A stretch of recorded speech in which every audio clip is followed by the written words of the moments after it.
Good afternoon. છેલ્લે આપણે અવરોધોની ચર્ચા કરી. અવરોધનું મૂલ્ય કેવી રીતે નક્કી કરી શકાય તે. હવે અમુકના ફોન હતા કે હોમવર્કમાં જે અગાઉ દાખલા આપ્યા હતા એ નથી થયા, તો આજે આપણે 3-4 જે હોમવર્કના દાખલા આપ્યા હતા એનો અભ્યાસ કરશું. પછી ફરીથી આગળની થિયરી 1-2 ભણી લેશું, એટલે મોસ્ટ ઓફ દાખલાઓ સ્વાધ્યાયના અને ઉદાહરણના પૂરા થઈ જશે. બરાબર? ચાલો, તો હવે આપણે પહેલાં જે મેં તમને હોમવર્કમાં 2 દાખલા ઉદાહરણ આપ્યા હતા એની ચર્ચા કરું છું. રકમ તમારી સામે હશે, જોજો. એક ઇલેક્ટ્રિક ટોસ્ટરમાં ગરમ કરવા માટે નિક્રોમ તારનો ઉપયોગ થાય છે. જ્યારે તેમાંથી અવગણ્ય પ્રવાહ પસાર કરવામાં આવે છે ત્યારે ઓરડાના તાપમાને એટલે કે 27°C તાપમાને તેનો અવરોધ 75.3 ઓહમ મળે છે. જ્યારે ટોસ્ટરને 230 વોલ્ટના ઉદ્ગમ સાથે જોડવામાં આવે ત્યારે પ્રવાહનું મૂલ્ય 2.68 એમ્પિયર જેટલું મળે છે. ઓકે, તો નિક્રોમ તારનું સ્થાયી તાપમાન કેટલું હશે? નિક્રોમ માટે સંકળાયેલ તાપમાનના ગાળા પરનું સરેરાશ અવરોધનો તાપમાન ગુણાંકનું મૂલ્ય 1.70 × 10⁻⁴ અંશ સેલ્સિયસ ઇન્વર્સ છે. ઓકે, હવે અહીંયા ધ્યાન આપજો. ઉદાહરણ 3.3.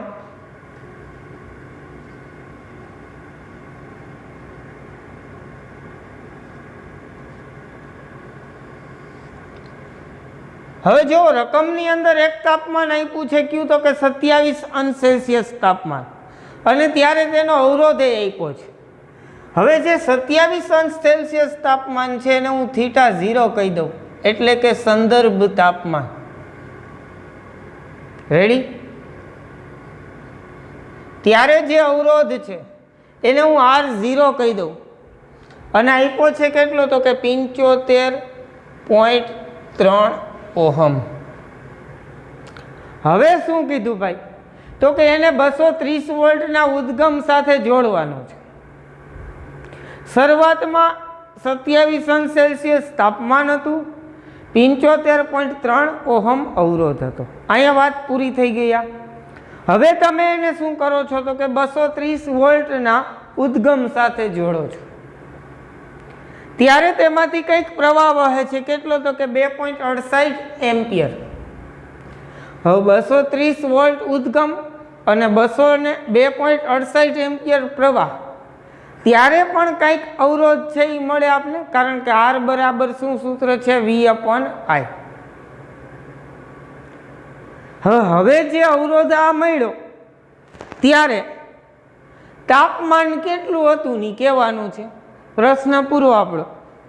હાલો, હવે અવરોધકતાનો તાપમાન ગુણાંક આપ્યો છે 1.70 × 10⁻⁴ અંશ સેલ્સિયસ.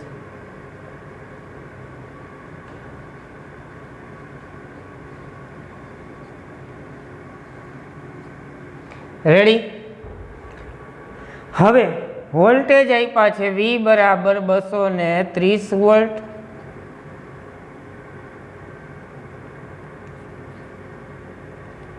અને આ આપ્યો છે 2.68 એમ્પિયર. હવે આ બે વસ્તુ ઉપરથી આપને એક અવરોધ મળશે.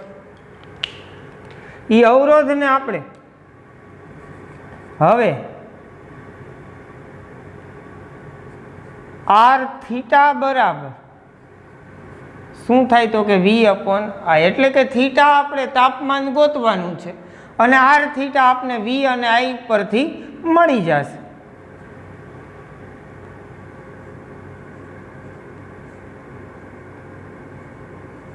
હાલો, 230/2.68.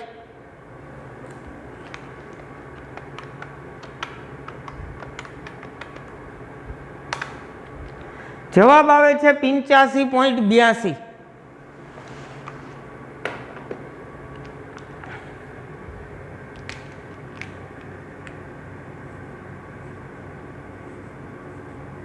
ઓહમ।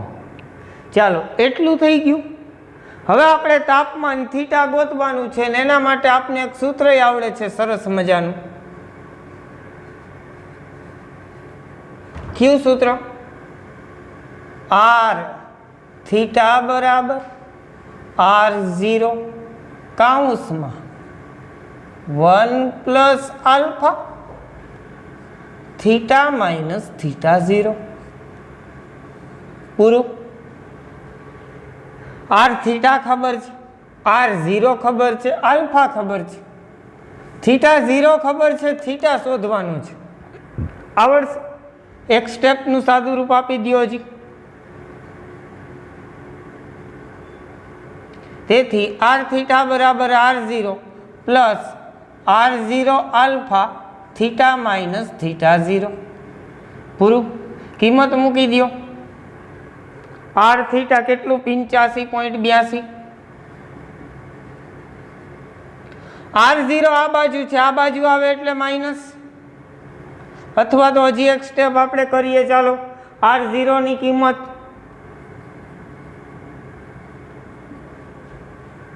પ્લસ 75.3 પ્લસ 75.3 એને ગુણ્યા કેટલા? તો કે આલ્ફા, આલ્ફા 1.70 ગુણ્યા 10⁻⁴ અને કૌંસમાં થીટા નથી ખબર, થીટા શોધવાનું છે। થીટા 0 ખબર છે, કેટલું? 27 પૂરું। સાદું રૂપ આપી દો। 85.82 75.3 છે, આ બાજુ આવશે એટલે માઇનસ। ચાલો 85.82 માઇનસ 75.3 જવાબ આવે છે 10.52।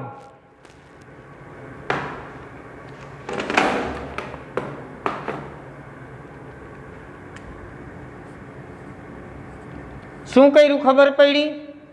આ 75.3 ને હું આ બાજુ લઈ આવ્યો એટલે માઇનસ થયા અને બાદબાકી કરી નાખી અને જવાબ આવ્યો 10.52 એના બરાબર। હવે આ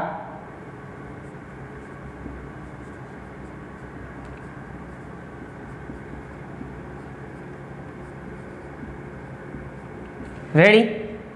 ચાલો હવે આ બધું ગુણાકારમાં છે તો આ બાજુ આવશે એટલે ભાગાકારમાં થઈ જશે। તેથી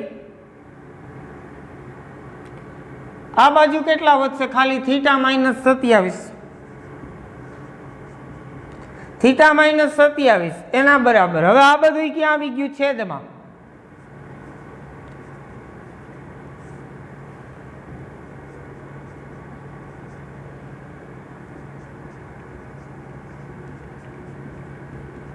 રેડી? 10.52 ના છેદમાં 75.3 ગુણ્યા 1.70 ગુણ્યા 10⁻⁴ બરાબર છે। અને થીટા માઇનસ 27 વધ્યા એ મેં અહીંયા લખી નાખ્યા। ચાલો હવે સાદું રૂપ આપી દો।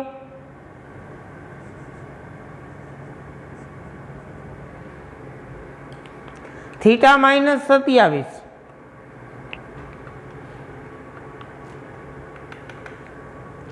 10.52 ભાગ્યા 75.3 ભાગ્યા 1.70 0.082 18 10⁻⁴ છે, ઉપર જાય એટલે 10 ની કેટલી ઘાત થઈ ગઈ? પ્લસ। હવે એને હું ગુણાકારમાં લઈ લઉં છું એટલે 1 અને એની પાછળ કેટલા? 4 0 આવ્યો જવાબ 821.81।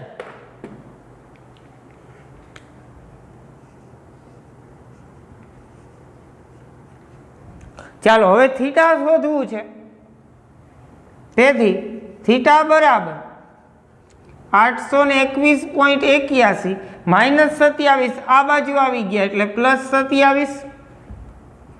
આ બેયનો ટોટલ કરી નાખો।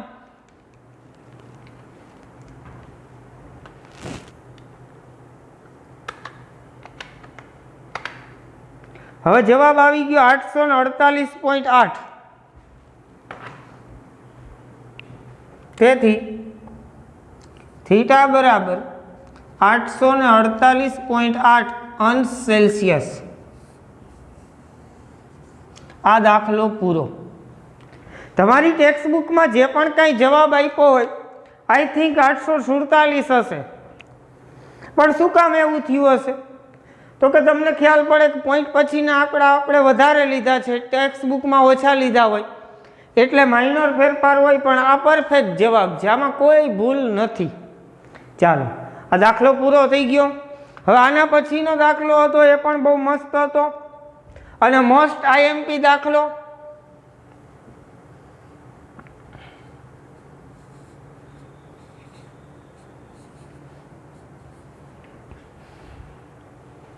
ચાલો, ઉદાહરણ 3.4 પ્લેટિનમ અવરોધ ધરાવતા થર્મોમીટરમાં રહેલા પ્લેટિનમ તારનો અવરોધ બરફના તાપમાને 5 ઓહમ। બરફના તાપમાને 5 ઓહમ એટલે શું? તો કે ભાઈ 0 અંશ સેલ્સિયસ તાપમાને અવરોધ કેટલો? 5 ઓહમ। અથવા તો અહીંયા શબ્દ એવો પણ બોલે, પાણીના ગલન બિંદુ તાપમાને અવરોધ 5 ઓહમ। તો પાણીનું ગલન બિંદુ 0 અંશ સેલ્સિયસ થાય, બરાબર? અને વરાળના તાપમાને 5.23 ઓહમ। વરાળના તાપમાને એટલે 100 અંશ સેલ્સિયસ તાપ। અથવા તો અહીંયા રકમમાં એમ પણ બોલે કે પાણીના ઉત્કલન બિંદુ તાપમાને 5.23। સમજાય છે? પાણીનું ઉત્કલન બિંદુ 100 અંશ સેલ્સિયસ, અથવા તો વરાળનું તાપમાન 100 અંશ સેલ્સિયસ, પાણી બરફનું તાપમાન 0 અંશ સેલ્સિયસ, અથવા તો પાણીનું ગલન બિંદુ હોય 0 અંશ સેલ્સિયસ। જ્યારે થર્મોમીટરને હોટ બાથમાં ડુબાડવામાં આવે છે ત્યારે પ્લેટિનમ તારનો અવરોધ 5.795 ઓહમ મળે છે। તો બાથનું તાપમાન ગણો। ઓકે, સરસ, બહુ મસ્ત પ્રશ્ન છે। જો હવે અહીંયા બે પરિસ્થિતિઓ કીધી। તો કે ભાઈ થર્મોમીટર હોય એને તમે 0 અંશ સેલ્સિયસે રાખો તો કેટલો? તો કે 5 ઓહમનો અવરોધ જોવા મળે। 100 અંશ સેલ્સિયસ રાખો તો 5.23 જોવા મળે। તો પછી એને 100 અંશ સેલ્સિયસ નથી રાખ્યું, એને પછી 0 અંશ સેલ્સિયસ નથી રાખ્યું, એક ગરમ પાણીના ટબમાં એ થર્મોમીટરને ડૂબાડ્યું। આ ત્રીજી પરિસ્થિતિ। ત્યારે અવરોધ કેટલો મળ્યો ભાઈ? તો કે 5.795। તો હવે જે ગરમ પાણીનું ટબ મૂક્યું એ ગરમ પાણીના ટબનું તાપમાન કેટલું? ઓકે, તાપમાન ગોતવાનું છે। ચાલો,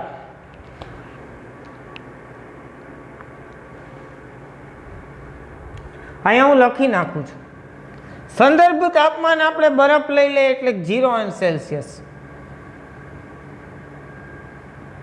θ0 કેટલા? તો કે 0 અંશ સેલ્સિયસ। ત્યારે જે અવરોધ છે એ R0 કેટલો આપ્યો છે? તો કે 5 ઓહમ। હવે બે આપ્યા છે, એક તો કે ભાઈ વરાળના તાપમાને એટલે કે R100 5.23 ઓહમ। R100 એટલે 100 અંશ સેલ્સિયસ તાપમાને અવરોધ, અને ત્યારે જે થીટા છે એ θ1 કહી દઈએ, 100 અંશ સેલ્સિયસ, બરાબર? હજી એક અવરોધ આપ્યો છે, એ અવરોધને આપણે R થીટા કહી દઈએ, અને R થીટા બરાબર કેટલા? 5.795। અને ત્યારે જે તાપમાન છે એ હોટ બાથનું તાપમાન આપને ખબર નથી, એટલે આ થીટા ગોતવાનો છે। રેડી? આપને અહીંયા ક્યાંય આલ્ફા આપ્યો નથી। જો આલ્ફા ખબર હોય તો સીધી વાત થઈ જાય। આ સૂત્ર છે આપણી પાસે, આલ્ફા ખબર હોય તો શું થાય, તો કે ભાઈ આ થીટા શોધવાનો, થીટા 0 તમે 0°C લઈ લો અથવા તો 100°C લઈ લો, r0 લઈ લો અને r થીટા તમને ખબર છે તો દાખલો પૂરો જ થઈ જાય, કોઈ પ્રશ્ન જ નથી। પણ અહીંયા આલ્ફા નથી આપ્યો અને એટલું બધું આપ્યું છે તો શું કરવાનું, તો કે ભાઈ આપણી પાસે આ જે સંદર્ભ તાપમાન છે, આ સંદર્ભ તાપમાનનો ઉપયોગ આના માટે કરીએ, આ સંદર્ભ તાપમાનનો ઉપયોગ આના માટે કરીએ, બેય માટે ઉપયોગ કરી અને બે સમીકરણ બનાવીએ। મટીરિયલ એક જ છે એટલે આલ્ફાનું મૂલ્ય સમાન મળશે। જોવો શું કરવા જઈ રહ્યા છીએ આપણે, પહેલા અહીંયા ઉપયોગ કરો। હવે r થીટા બરાબર r0 કૌંસમાં 1 plus alpha theta minus theta 0 ready. અહીંયા r થીટાની જગ્યાએ હવે r100 બરાબર r0, r0 ગુણી નાખો, r0 પ્લસ r0 આલ્ફા 100, શું કામ r0 આલ્ફા 100 શું કામ, તો કે r100 r0 આની સાથે ગુણાણા એટલે r0 આલ્ફા, થીટા એટલે થીટાની કિંમત કેટલી, તો કે 100, થીટા 0 ખબર છે 0 એટલે આ ફરીથી બીજી વખત ગુણાશે ત્યારે શું થઈ જશે 0, એટલે આ એક સમીકરણ ભાઈ મળ્યું।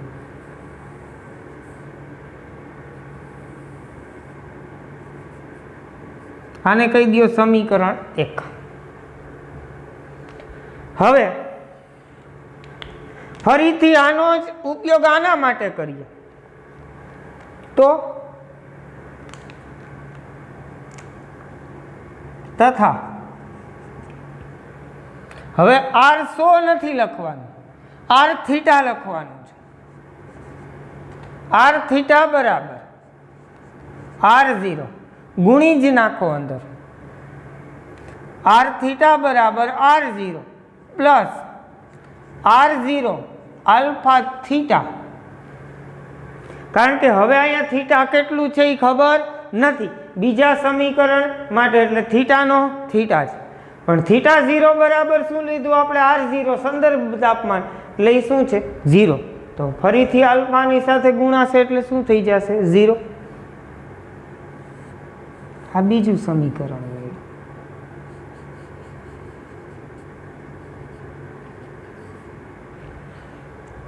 ચાલો હવે શું કરવાનું, તો કે આ બે સમીકરણની સરખામણી કરવાની છે, બરાબર। પણ જોવો તમે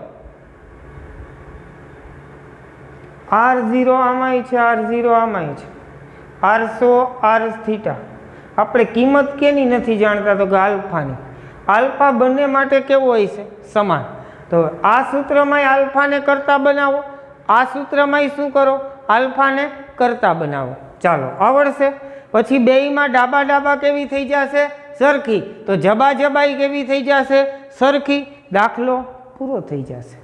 ચાલો અહીંયા ધ્યાન આપજો।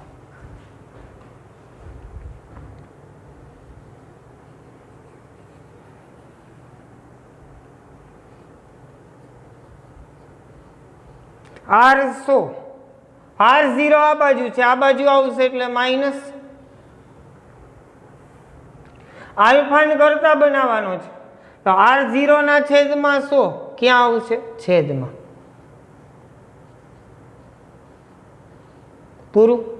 આના બરાબર શું, તો કે આલ્ફા, અથવા બીજું સમીકરણ r થીટા માઇનસ r0 ના છેદમાં r0 એને ગુણ્યા તો કે થીટા, એના બરાબર હોય શું, તો કે આલ્ફા।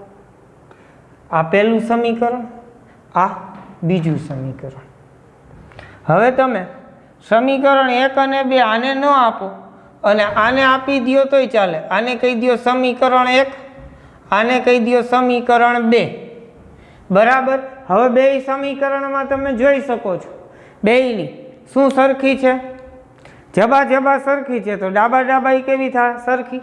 સરખાવી દો. સમીકરણ 1 અને 2 ને સરખાવતા હાલો. R100 માઇનસ R0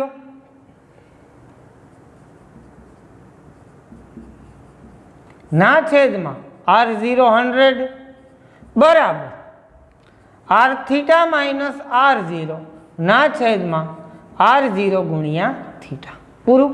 કિંમત મૂકી દો બધાની. R100 કેટલા છે? 5.23. R0 કેટલા? 5.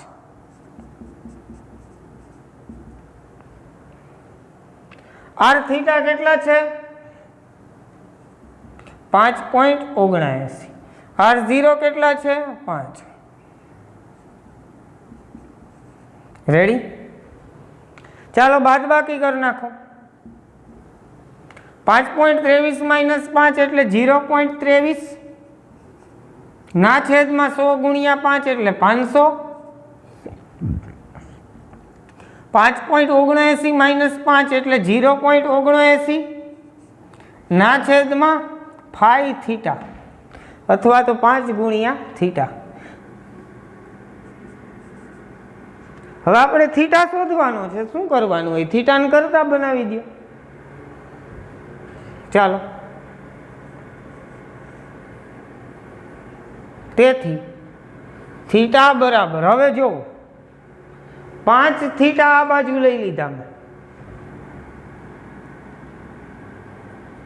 5 અને થીટા બેયને આ બાજુ લઈ લીધા. હવે અહીંયા 500 જે છે છેદમાં, તો આ બાજુ આવશે એટલે ક્યાં આવશે? અંશમાં. એટલે કે 0.79 એને ગુણ્યા કેટલા? તો કે 500. હવે 0.23 અહીંયા અંશમાં છે, તો આ બાજુ આવશે એટલે ક્યાં? છેદમાં. હવે 5 છે, 5 ને મોકલી દો અહીંયા. પૂરું. આપી દો સાદું રૂપ. જવાબ આવી ગયો થીટા. 0.79 ગુણ્યા 500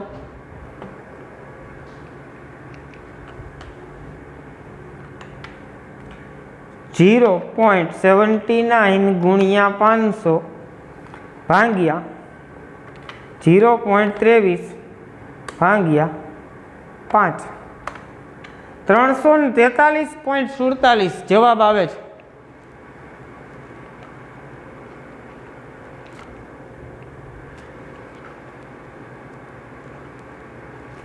સોરી, અહીંયા 795 છે. એક જ મિનિટ. ક્યાં છે? અહીંયા 795 માઇનસ 5. અહીંયા શું આવશે? 795. અહીંયા શું આવશે? 795 ઓહમ. તો અહીંયા કેટલા આવશે? 0.795. હાલો હવે સાદું રૂપ આપજો. ભૂલ ક્યાંય નથી. આપણે 79 લીધા હતા, તો આમાં બુકમાં આપ્યા છે 79.5.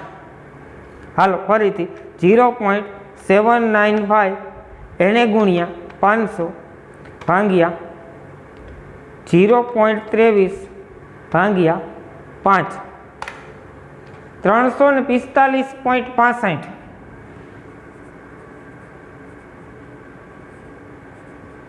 અંશ સેલ્સિયસ. આ થઈ ગયું તાપમાન. એટલે કે હોટ બાથનું તાપમાન કેટલું હોય? તો કે 345.65. કેટલું હશે તાપમાન? 345.65 ઓહમ. રેડી? થઈ ગયો દાખલો પૂરો. આ ચાલો, આ બે સરસ મજાના દાખલાઓ હતા. હજી આપણે એક દાખલો જોઈ લઈએ. એ પહેલાં તમે આ બે દાખલામાં નજર ફેરવી લ્યો.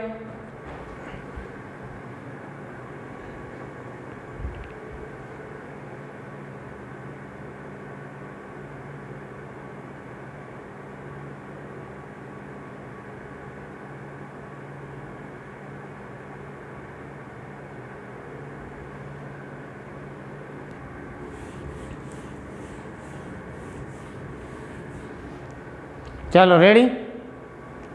હવે આપણે એક વધારાના સ્વાધ્યાયનો દાખલો આપ્યો છે, એનું ધ્યાન જરાક આપજો. એમાં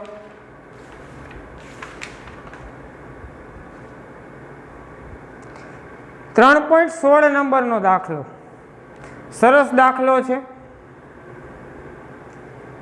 હાલો, એક એલ્યુમિનિયમ અને બીજો કોપરના હોય તેવા બે સમાન લંબાઈના તારનો અવરોધ સમાન છે. તારની લંબાઈ સમાન, તારનો અવરોધ પણ સમાન. બેમાંથી કયો તાર હલકો હશે? હલકો વજનમાં. અને તે પરથી સમજાવો કે શા માટે ઓવરહેડ પાવર કેબલ માટે એલ્યુમિનિયમના તાર પસંદ કરવામાં આવે છે. બેયની ઘનતાઓ આપી છે, રો એલ્યુમિનિયમ, રો સીયુ. બેયની અવરોધકતાઓ આપી છે, બરાબર છે. ચાલો હવે અહીંયા ધ્યાન આપજો ગણતરીમાં. બહુ સરસ સહેલો દાખલો છે. હવે અહીંયા જોવું,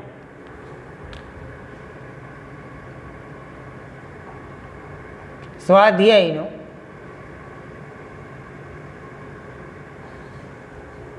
દાખલો છે 3.16.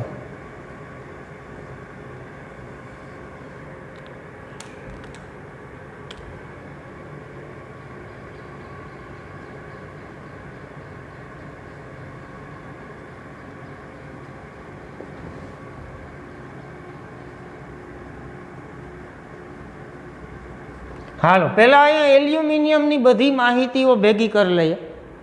તો કે ભાઈ એલ્યુમિનિયમની અવરોધકતા રો એલ્યુમિનિયમ આપેલી છે.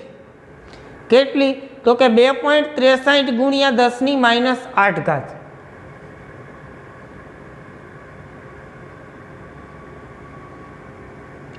Ohm into metre. એલ્યુમિનિયમની ઘનતા આપેલી છે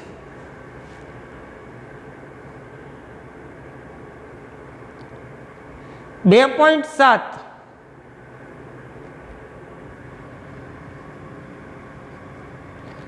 કોપર માટે કોપરની અવરોધકતા આપી છે રો સીયુ 1.72 ગુણ્યા 10⁻⁸.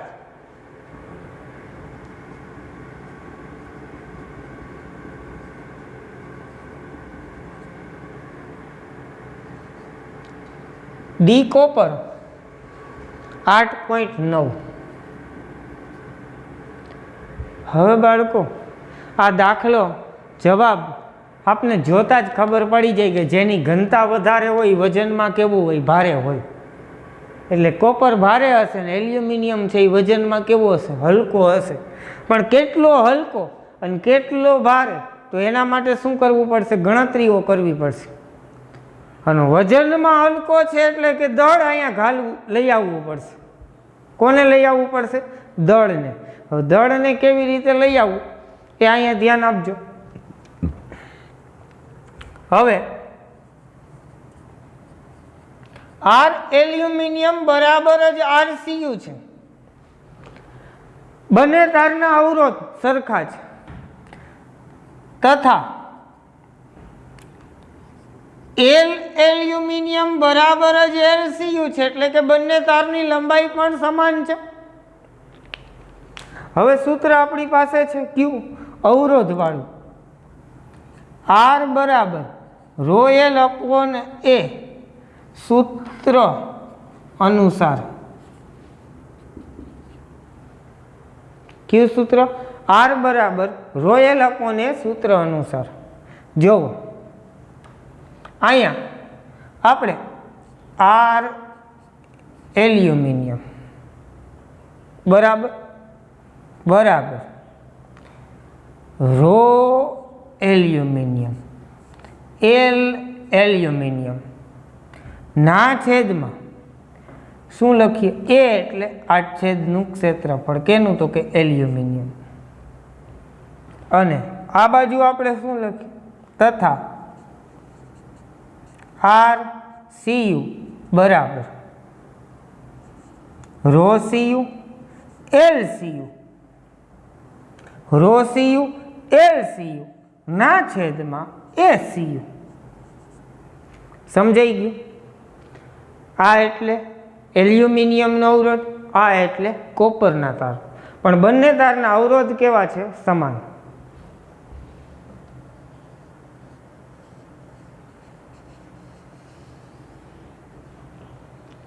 બંને તારના અવરોધ સમાન હોવાથી શું ભાઈ સમીકરણ સરખાવી શકીએ? રો એલ્યુમિનિયમ એલ એલ્યુમિનિયમ ના છેદમાં એ એલ્યુમિનિયમ બરાબર રો સીયુ એલ સીયુ ના છેદમાં એ સીયુ. હવે બંને તારની ભાઈ લંબાઈ એ સમાન છે, કેન્સલ. તો હવે રો એલ્યુમિનિયમ ના છેદમાં એ એલ્યુમિનિયમ બરાબર રો સીયુ ના છેદમાં એ સીયુ, આવું મળી ગયું. હવે આપણે હજી એક સ્ટેપ કરી નાખીએ કે ભાઈ એ સીયુ ના છેદમાં એ એલ્યુમિનિયમ એટલે કે કોપરના આડછેદનું ક્ષેત્રફળ ના છેદમાં એલ્યુમિનિયમના તારના આડછેદનું ક્ષેત્રફળ. આ અહીંયા વયું ગયું તો આ અહીંયા વયું જશે.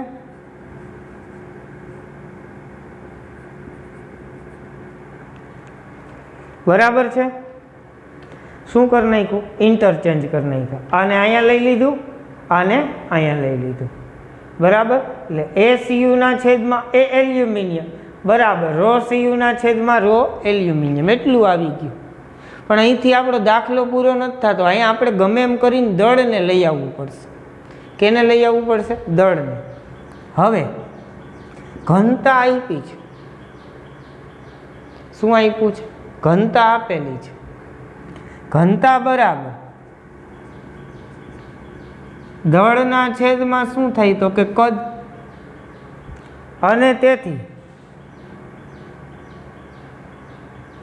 દળ બરાબર કદ અને એને ગુણ્યા શું થાય તો કે ઘનતા.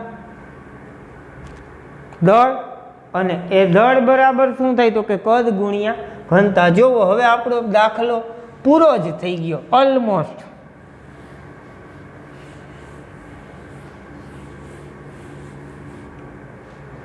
હવે આપણે અહીંયા દળોનો ગુણોત્તર મેળવી લઈએ. એમ સીયુ ના છેદમાં એમ એલ્યુમિનિયમ બરાબર એમ સીયુ ના છેદમાં એમ એલ્યુમિનિયમ બરાબર અહીંયા ઉપર શું આવશે તો કે ભાઈ કોપરના તારનું કદ અને એને ગુણ્યા ઘનતા. કદ કેવી રીતે મળે તો કે કદ એટલે આડછેદનું ક્ષેત્રફળ અને એને ગુણ્યા શું તો કે લંબાઈ, અને એને ગુણ્યા હજી એક બાબત રહી ગઈ કઈ તો કે ઘનતા. ડીસી પૂરું. હાલો હવે નીચે આવી જ રીતે એ એલ્યુમિનિયમ એને ગુણ્યા એલ એલ્યુમિનિયમ એને ગુણ્યા ડી એલ્યુમિનિયમ. એલસીયુ એલ એલ્યુમિનિયમ કેન્સલ. કારણ તો કે ભાઈ બંને તારની લંબાઈઓ સમાન છે. તેથી એમસીયુ ના છેદમાં એમ એલ્યુમિનિયમ બરાબર એસીયુ ના છેદમાં એલ્યુમિનિયમ એના બરાબર તો જેવું આવું છે કે નહીં રો સીયુ ના છેદમાં રો એલ્યુમિનિયમ.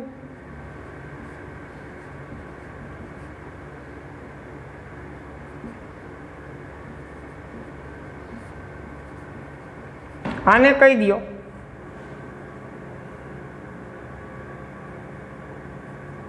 સમીકરણ 1. અહીં લખી નાખો સમીકરણ 1 પરથી. હવે કાંઈ કરવાનું જ નથી. હવે શું કરવાનું છે તો કે ભાઈ બધાની કિંમત મૂકી દો એટલે જવાબ મળી જશે.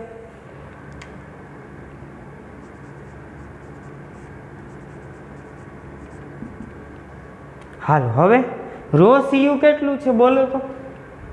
1.72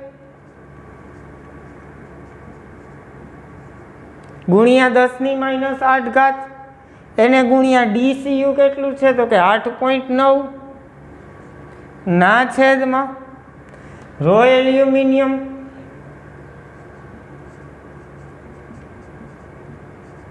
એને ગુણ્યા ડી એલ્યુમિનિયમ 2.7 10⁻8 10⁻8 કેન્સલ MCU ના છેદમાં M એલ્યુમિનિયમ બરાબર ચાલો 1.72 ગુણ્યા 8.9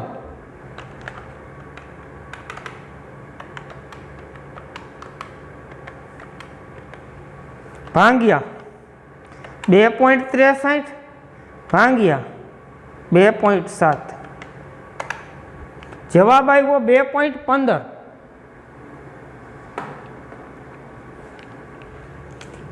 2.155 બરાબર તેથી MCU બરાબર 2.155 M એલ્યુમિનિયમ એટલે કે કોપરના તારનું દળ 2.16 ગણું વધારે છે કે ના કરતા તો કે એલ્યુમિનિયમ કરતા બેયની લંબાઈ સરખી અવરોધે સરખા પણ વજનમાં કોપર કેવો છે ભારે વજનમાં એલ્યુમિનિયમ કેવું છે હલકું નીચે આ લખવાનું છે અહીં એલ્યુમિનિયમનો તાર હલકો છે બીજું હવે આપણે એમય પૂછ્યું છે કારણ કે ઓવરહેડ પાવર કેબલ માટે એલ્યુમિનિયમનો તાર શું કામ પસંદ કરો એટલે કે થાંભલામાં જે તાર બાંધ્યા હોય એ તાર કોપરના તારના બદલે એલ્યુમિનિયમના તાર શું કામ પસંદ કરવા ભાઈ તો કે આ બે થાંભલાઓ છે દેખાય હવે આ બે થાંભલા વચ્ચે જો કોપરનો તાર બાંધવામાં આવે તો વજનમાં કેવો છે કોપરનો તાર ભારે તો એ વધારે નીચે ઝૂલી જાય એટલે હિંચકો બની જાય કોપરના તારમાં અને એકબીજા તાર છે એ અડી જાય એની જગ્યાએ જો એલ્યુમિનિયમનો તાર વાપરવામાં આવે તો કે ભાઈ વજનમાં હલકો છે એટલે કે એનો ઝૂલો ઘડીકમાં બને નહીં એટલા માટે અહીં વજનમાં હલકો હોવાથી ઓવરહેડ પાવર માટે એલ્યુમિનિયમના તારનો ઉપયોગ કરવામાં આવે છે સમજાય છે ચાલો આ દાખલો લખી નાખજો અહીંયા આપણે આ લેક્ચર પૂરો કરીએ છીએ આવતા લેક્ચરમાં આપણે ફરીથી કંઈક નવું ભણવાનો પ્રયત્ન કરશું મહાદેવ હર